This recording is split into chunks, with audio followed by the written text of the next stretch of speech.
Hi, I'm Katie Murphy. I work for Groundwork Rhode Island and I manage the Harvest Cycle Compost program. Together with Tetee Kromah, I process all of the food scraps from about 150 households all over the city and a couple restaurants right here at Ring Street Garden.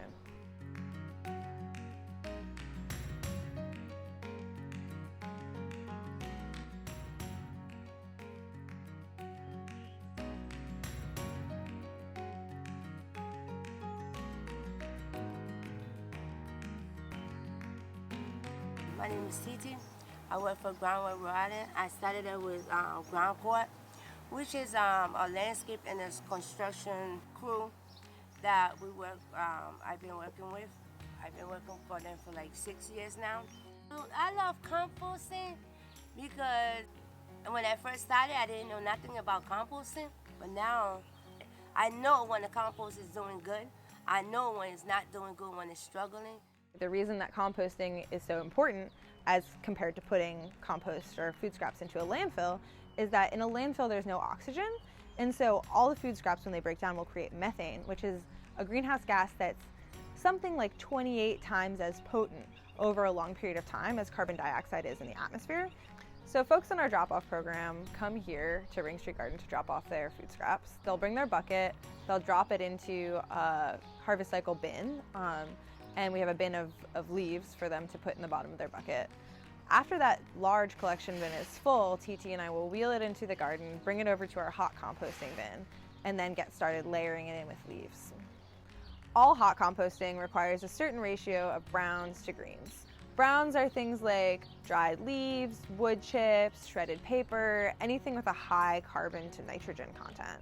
Greens, the ones we process most here, are food scraps, all kinds of mixed food scraps. But really a green is anything that has a high amount of nitrogen compared to carbon. Other greens might include yard waste that's still alive, green branches, which is where the name comes from. And everybody uses a different recipe. And your recipe really depends on where you are, what the climate is like, what your processing conditions are like, what your bin is like. For us here, we have contained bins, and so we have a little bit higher of a ratio of food scraps to browns than most people might. We have a 1.5 part browns to 1 part greens ratio. In a home composting system, you might want something more like a 3 part browns to 1 part greens ratio. And that just keeps it a little bit safer from odors, makes it a little bit less attractive to rodents, might take a little bit longer to process. So when we start a new batch of compost, we start with browns on the bottom. We'll put in a layer of leaves, and then we'll cover that with a layer of food scraps, the same amount by volume. Then the last thing we'll do is we'll put in 1/2 part by volume of wood chips on top of that. Then we'll start over again with the second layer. And it really creates kind of like a lasagna effect throughout the bin. So really what we're trying to do is we're trying to create a perfect microclimate for a particular type of bacteria that helps to break down the compost and correctly breaks down food scraps in a way that makes it into really rich soil. There's plenty of bacteria that are part of this process, but one that composters like to focus on is called actinomycete. When you see this in your compost, you know that your compost is doing well. And it looks like bits of white. It might even look like a fungus, but it's actually a type of bacteria. And when you see big patches of white in your compost, it usually means you're doing a good job. Bacteria like to eat food scraps, things that have a higher amount of nitrogen, but they can't digest them without the carbon, and that's why we need to mix them together. The carbon is kind of like the food stuff for the bacteria, and the nitrogen is kind of like the vitamins and the minerals that they need if you're comparing it to what a human being might want. The last thing the bacteria needs is oxygen. This is really, really crucial. Without oxygen, the bacteria won't be able to correctly break down the food scraps and the leaves, and you'll get methane and ammonia, which is not what you want in a compost pile. So in our bins, the way that we oxygenate the compost is by turning it with a pitchfork.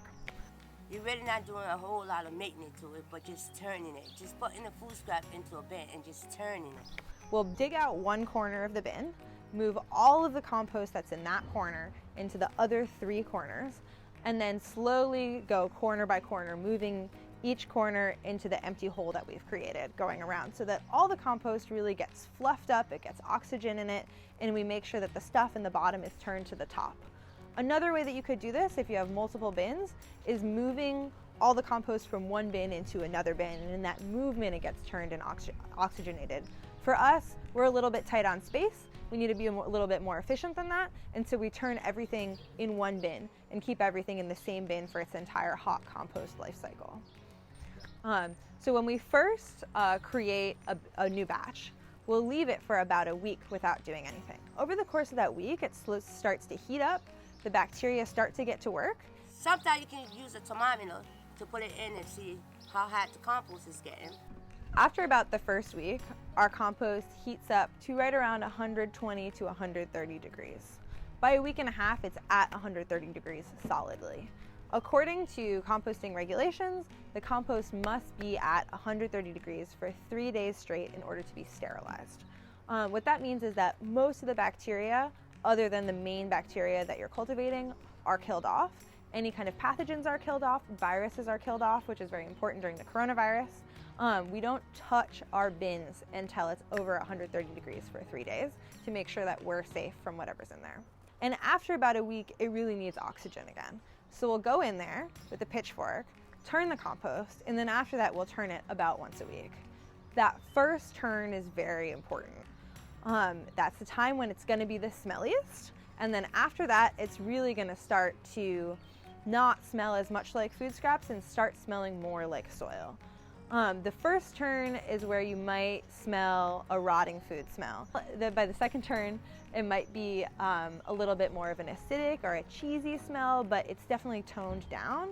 By the third turn, you're really starting to smell a leaf smell, a mulchy sort of fermenting apple smell, but it really shouldn't smell bad anymore. So after a period of about a month and a half to 2 months, the piles start to slowly cool down. They'll go from 140 degrees to 120 degrees to 100 degrees or so, and that's when we know that it's okay to take them out of the bins and put them on our curing piles. So once we take our compost out of the bin, we put it on a curing pile. Curing is very important. Curing is basically how we get our compost to actually being the kind of soil that you want to grow plants in. As I was saying before, once it reaches 130 degrees in the bin, it's basically sterilized, and that's not a very rich ecosystem for plants to grow in. We want there to be all kinds of bacteria, we want there to be fungi, we want there to be different types of small insects and larger insects all living in this compost, which is what makes it so good. So when we put it on the curing pile, we basically just leave it in the environment for months. You can cure for a year and a half. At the very minimum, you probably want to cure for at least a month or 2. In a home composting bin, you may not always get a hot compost. It takes a certain volume of compost to get really hot. If you only have a household amount of compost, it may never reach 130 degrees for 3 days straight. That does mean that pathogens are not necessarily killed off, but that doesn't mean that you can't compost that way. In an industrial setting, if we're going to sell the compost, we need to do that. But you don't necessarily need to do that for your backyard. A slower compost is actually very effective in creating a high quality soil. And in a lot of ways, it's immediately more effective. If you slowly compost over a year, it turns into a very high quality soil. And a lot of people actually think that slow composting methods produce a higher quality product.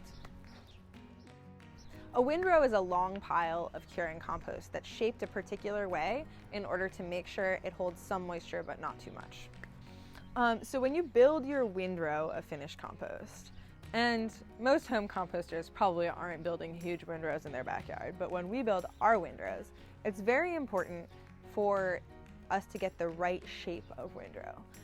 You don't want it to be too flat, because what'll happen is rain will fall, it'll turn into a mush, it'll hold water, and it won't really cure properly. It'll be too wet. If you create really steep sides, that'll help dry your compost out, but in the summertime it might get too dry. In that case, you want to, whenever it rains, kind of flatten out the top so that water can fall on it. And you can kind of tell by picking up the compost and looking at it and feeling it if it's too wet or too dry. There's a squeeze test that you can do for moisture content. So if you squeeze the compost, a little bit of water should come out, but if enough water comes out that it's spilling out of your hand, that means that the compost is too wet. Too dry, you can also tell. It'll be dusty, it'll break apart. It won't really feel like a good soil that you would want to put on your plants. So how do you know when your compost has cured enough? For us, that's a question we're asking in the springtime when so many people want to buy our compost or we're giving it away to community gardens, and we want to know how much of it is ready to give away. I didn't leave the wood chips into it. Guess what? You have a brand new soil. It turned back into a soil. And then you can also use that soil to put in the garden. At the very least, you want your compost to have cured for at least a month or two. The longer it cures, the better it gets. It's like a fine wine or a cheese. But you can tell by looking at your compost. Does it smell? What does it smell like? It should smell like forest soil. Shouldn't smell like cheese, shouldn't be acidic. You shouldn't really be able to see pieces of food in it. If anything, you might see some tiny broken up pieces of eggshell. You might see some shells or little pieces of bone, things that take a very long time to break down. That's fine. In a lot of ways, that's actually good for your soil because it adds calcium. When you add compost to a garden bed, how much should you add?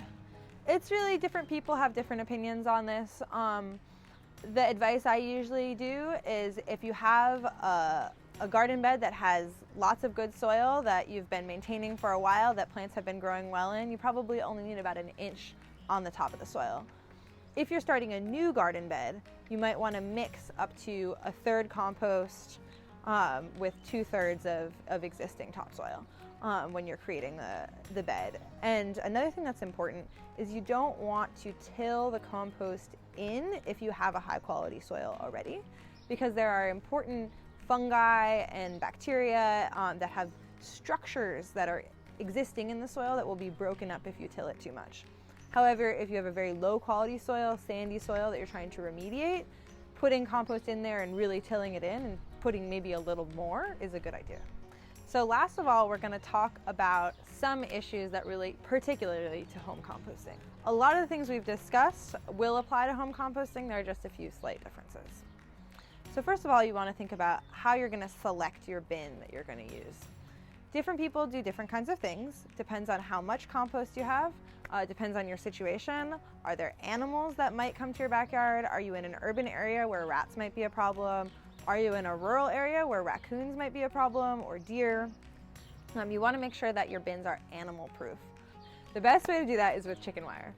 This is what we do with our bins. You want to make sure that the bottom of your bin has some passive aeration, some space, and you also want to make sure that there's something to keep rats or animals that dig from getting in the bottom. So depending on the type of bin you have, you're going to aerate the bin slightly differently. If you have a tumbler, you're going to turn it. And probably similarly to the bins that we have, you want to turn it about once a week. Make sure it gets a full turn, full aeration. If you have a stand-up bin, like a Rhode Island resource recovery bin, you're going to need to turn it with a pitchfork from the top down. And you really want to make sure that all of that material is getting mixed together. The bottom is coming up to the top. Different leaves and food scraps are thoroughly mixed together. Thanks so much for watching our composting video. We really hope you get excited about backyard composting and start your own. If you have any questions, you can email me. My email is right here on the video, and I'll do my best to answer. Thank you for watching this video. I hope it's helpful for you.